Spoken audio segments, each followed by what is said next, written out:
privacy atau ada baca assalamualaikum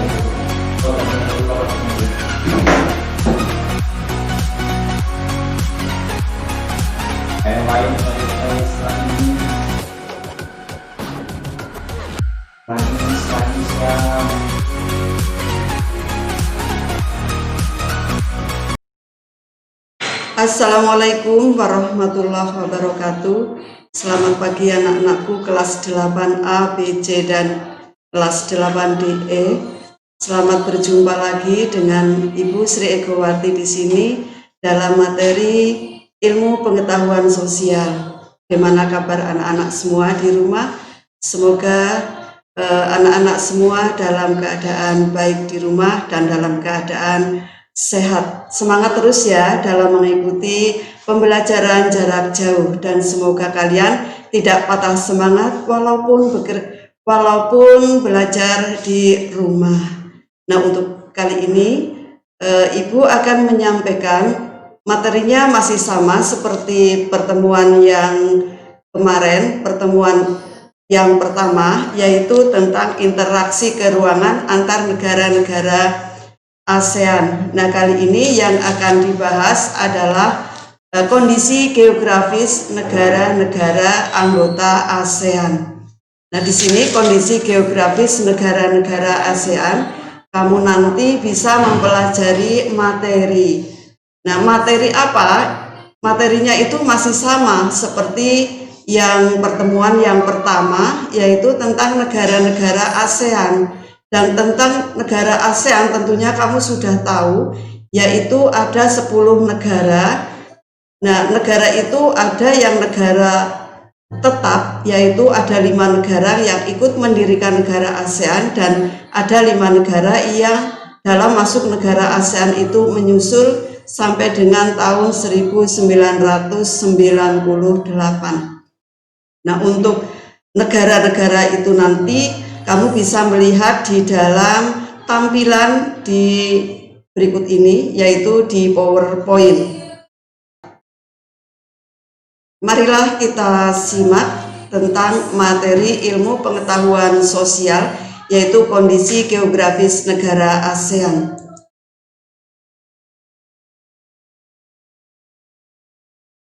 Amati peta berikut ini, yaitu tentang negara-negara Asia Tenggara, di mana ada 10 negara, yaitu di situ sudah ditampilkan di dalam peta. Nanti kamu bisa amati di rumah.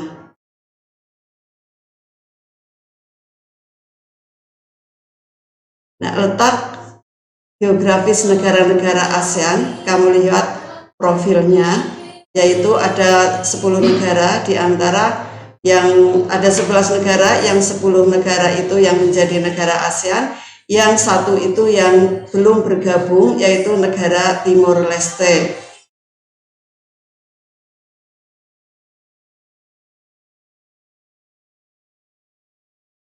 Negara-negara ASEAN diantaranya di situ kemarin di dalam PowerPoint yang sudah ditayangkan di materi pertemuan yang pertama, itu ada kesalahan, diantaranya negara Indonesia, Malaysia, Singapura, Filipina, Thailand itu masuk menjadi negara ASEAN itu adalah tanggal 8 Agustus 1967.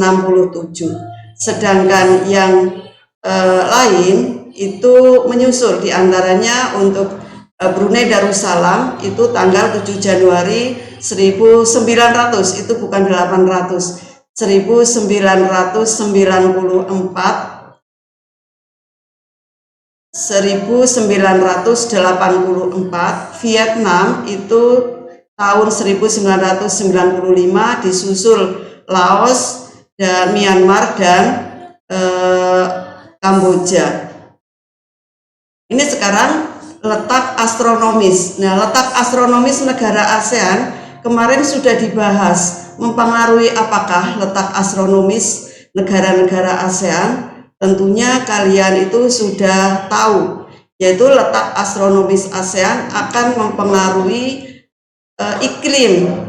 Maka di sini kamu lihat untuk negara Indonesia. Secara letak astronomisnya negara Indonesia itu terletak di antara 6 derajat lintang utara dan 11 derajat lintang selatan serta 95 derajat bujur timur dan 141 derajat bujur timur.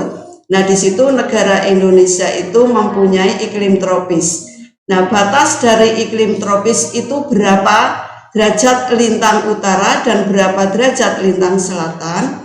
Batas iklim tropis yaitu 23,5 derajat dari 0 derajat garis khatulistiwa dari 0 derajat sampai ke 23,5 derajat lintang utara maupun sampai ke 23,5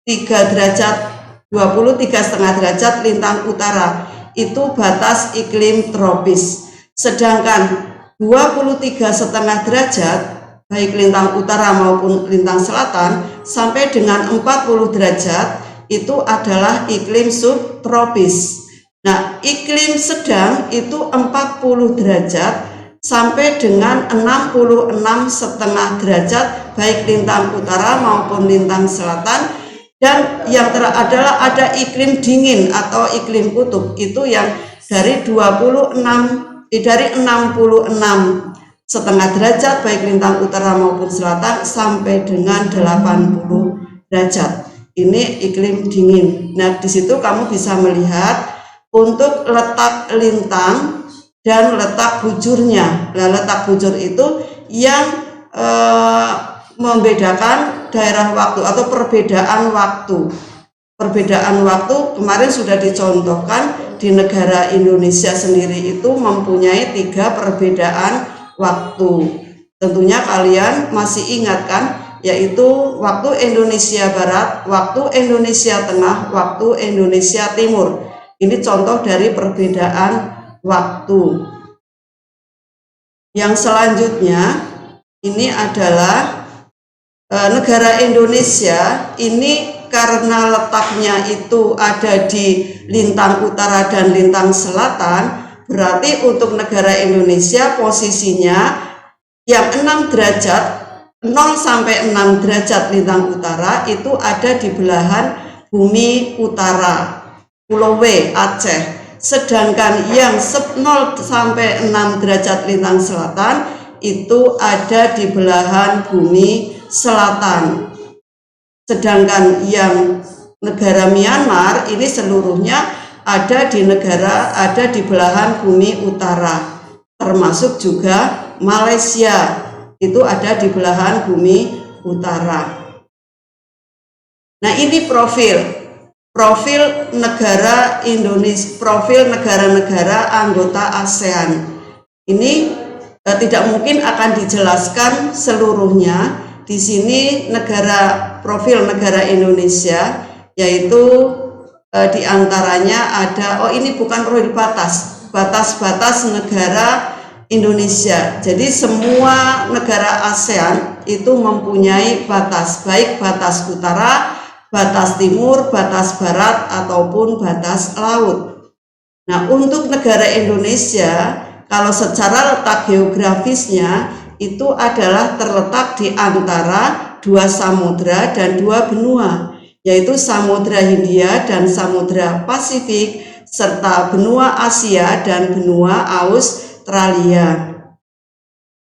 Nah, di sini untuk batas-batasnya, yaitu ada batas barat, ada batas timur, ada batas utara, ada batas selatan.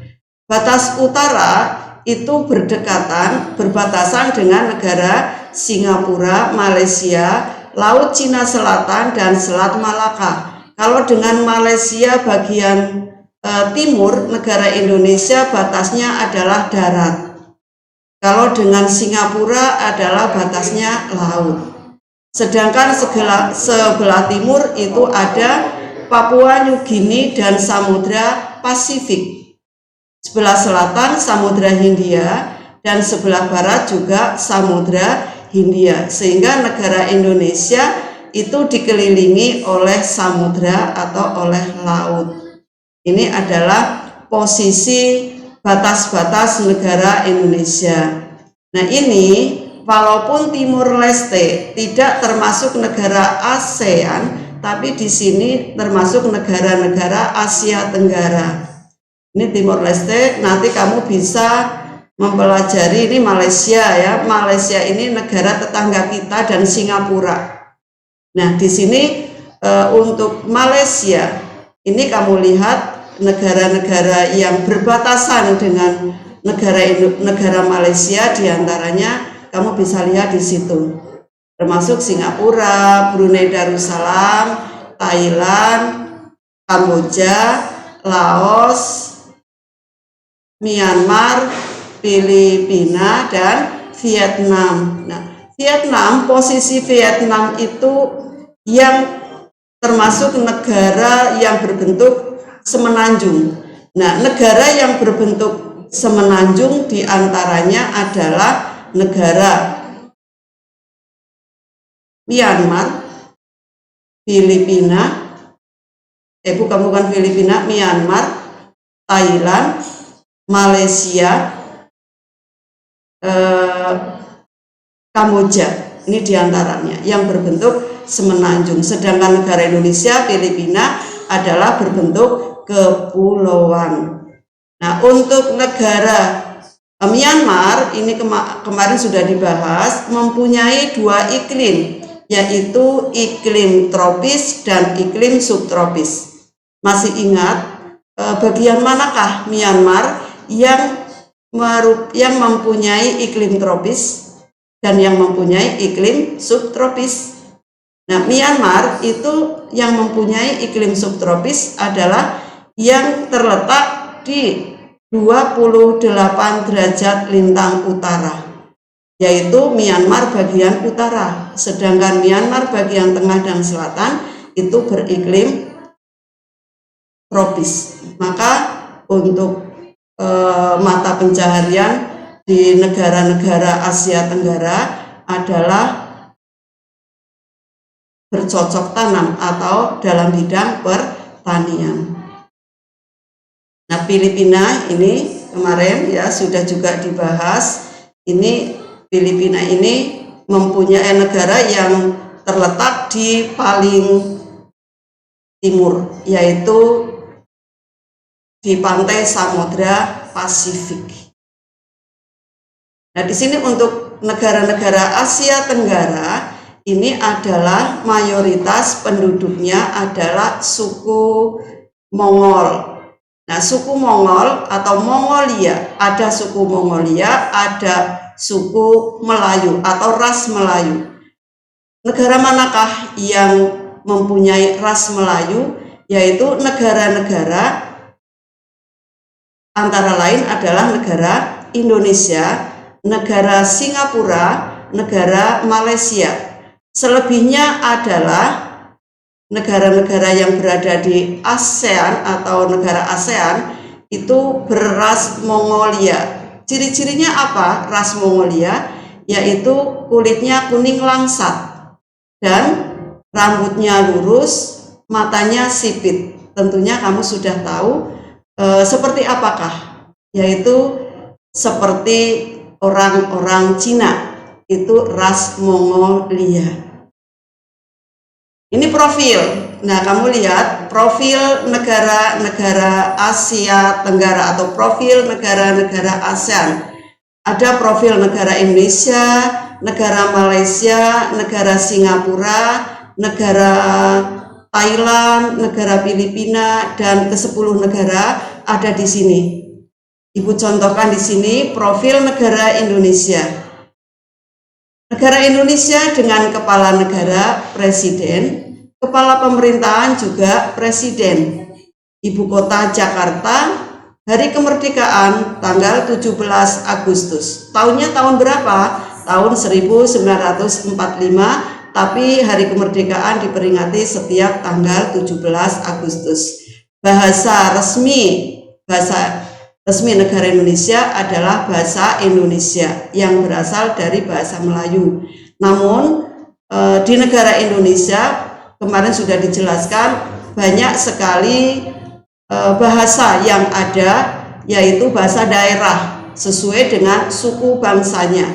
seperti orang Jawa atau suku Jawa berbahasa Jawa, suku Sunda berbahasa Sunda, suku Minang berbahasa Minang, dan ribuan suku yang ada di negara Indonesia yang mempunyai bahasa dialek sesuai dengan daerahnya. Untuk Malaysia ini kamu lihat juga kepala negaranya raja, kepala pemerintahannya Perdana Menteri, ibu kota Kuala Lumpur, dan di sini kamu bisa melihat untuk mata uang. Nah, mata uang negara kita kamu pasti sudah tahu ya, siapa yang tidak tahu mata uang negara Indonesia, apalagi juga negara Malaysia, negara tetangga kita, itu mempunyai mata uang ringgit. Ini kamu bisa nanti melihat profil-profil 10 negara ASEAN. Nah, sekarang kita lihat bentang alam. Nah, bentang alam penduduk dan kegiatan ekonomi. Ibu contohkan bentang alam di sini, bentang alam negara Indonesia. Negara Indonesia di sini wilayahnya membentang sepanjang 3.977 mil, yaitu dilintasi garis khatulistiwa. Nah, berada di antara dua benua, yaitu benua Asia dan benua Australia, serta terletak di antara dua samudra, yaitu Samudra Hindia dan Samudra Pasifik. Nah, negara Indonesia juga merupakan negara kepulauan dengan jumlah pulaunya ada 17.504, yaitu ada pulau besar dan ada pulau kecil. Batas wilayah Indonesia diukur dari batas pantai. Nah, kepulauan dengan menggunakan teritorial, yaitu teritorial laut 12 mil, laut serta zona ekonomi eksklusif 200 mil laut searah penjuru mata angin. Nah, kepulauan dengan menggunakan teritorial laut 12 mil serta zona ekonomi eksklusif 200 mil searah penjuru mata angin juga terdiri dari pegunungan. Nah, pegunungan, dataran tinggi, dataran rendah, perairan, laut, danau ataupun sungai. Puncak tertinggi di negara Indonesia itu adalah Gunung Jayawijaya. Serta yang perlu kamu ketahui di sini ada dataran tinggi. Nah, kalian tentunya tahu ya dataran tinggi mana kalau ada di daerah Jawa Tengah. Nah, karena kalian itu berada di Jawa Tengah, khususnya Kabupaten Kebumen. Nah, di sini kalian tahu dataran tinggi mana? Ada dataran tinggi yang ada di Kabupaten Wonosobo, yaitu yang dikenal dengan dataran tinggi Dieng. Kalian sudah pernah melihat atau mungkin sudah ada yang pernah berwisata ke dataran tinggi Dieng. Di sana juga ada yang namanya kawah ya. Yang kawah tersebut adalah yang mengeluarkan asap yang berbau belerang. Sungai juga di sini, perairan di negara Indonesia ada samudra, yaitu samudra yang luas. Ya, samudra itu adalah hamparan perairan yang sangat luas.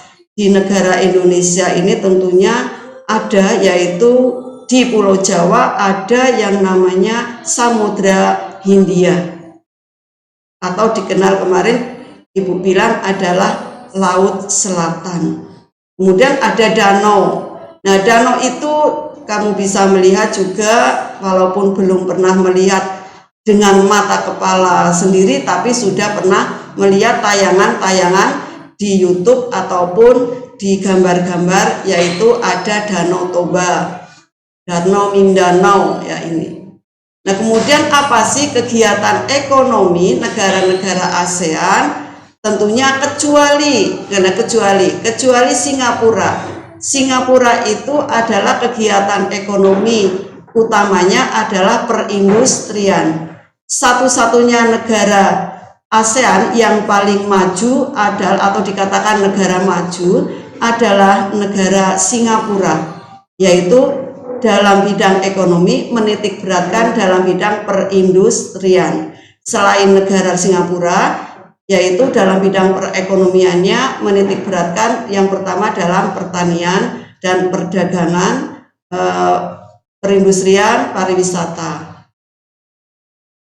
Yang selanjutnya untuk sumber daya alam. Nah, sumber daya alam itu kita bisa melihat ada sumber daya alam tambang, ada sumber daya alam tambang itu bisa berupa minyak bumi atau migas dan non migas. Yang berupa migas adalah minyak bumi dan gas alam. Kemudian yang non migas itu adalah berupa bisa batu bara, emas, perak, timah, dan masih banyak lagi yang dihasilkan oleh negara-negara di Asia Tenggara. Contohnya negara Indonesia itu juga menghasilkan utamanya bahan tambangnya adalah minyak bumi, batu bara. Sedangkan Malaysia itu kemarin Ibu sudah jelaskan adalah timah. Kalau di negara Indonesia itu juga ada penghasil emas, yaitu di Pulau Papua, emas dan perak. Selain itu juga ada sumber daya alam dari hasil pertanian. Nah, pertaniannya itu adalah ada pertanian, ada perkebunan, ada perikanan, ada lagi peternakan ya. Ini contohnya. Tapi di situ Ibu hanya menulis dari hasil pertanian yaitu padi, hasil perkebunannya ada kopi, ada karet, ada kelapa sawit, ada teh. Kemudian ada peternakan. Peternakan utamanya juga ada peternakan ayam, peternakan kambing, peternakan sapi, ya ini untuk peternakannya. Ada perikanan. Perikanan itu memanfaatkan laut atau tambak ya. Ini sekarang itu sedang semarak membudidayakan tambak udang di pesisir pantai. Nah, itu juga ada juga yang memanfaatkan tambak di waduk ya, di waduk. Nah, ini untuk perikanannya. Sedangkan untuk peternakan tadi sudah, perikanan sudah, ini sumber daya alam, dan masing-masing negara tentunya mempunyai sumber daya alam. Di 10 negara ASEAN itu mempunyai hasil sumber daya alam baik non migas maupun migas, ataupun mungkin sumber daya alam yang dari hasil pertanian, perkebunan, dan peternakan. Nah, untuk itu silahkan untuk negara-negara yang lain, negara-negara ASEAN yang lain, kamu bisa pelajari di rumah lewat materi yang Ibu berikan, ataupun lewat buku paket, ataupun kamu bisa mencari di Google, karena untuk saat ini tidak merasa susah kalau akan mencari materi. Saya kira untuk pertemuan kedua kali ini cukup sampai di sini, dan kami akhiri. Semoga kalian dalam keadaan sehat walafiat dalam mengikuti pembelajaran jarak jauh. Anak-anakku semua, saya kira untuk pembelajaran pertemuan kedua cukup sampai di sini. Nanti ada tugas yang Ibu berikan yang berupa soal-soal yang kamu kerjakan dan wajib dikerjakan, karena nanti itu adalah untuk penilaian. Nah, untuk itu pembelajaran jarak jauh dari Ibu kita akhiri sampai di sini. Jangan lupa jaga kesehatan, ingat tentang protokol kesehatan. Kami akhiri. Assalamualaikum warahmatullahi wabarakatuh.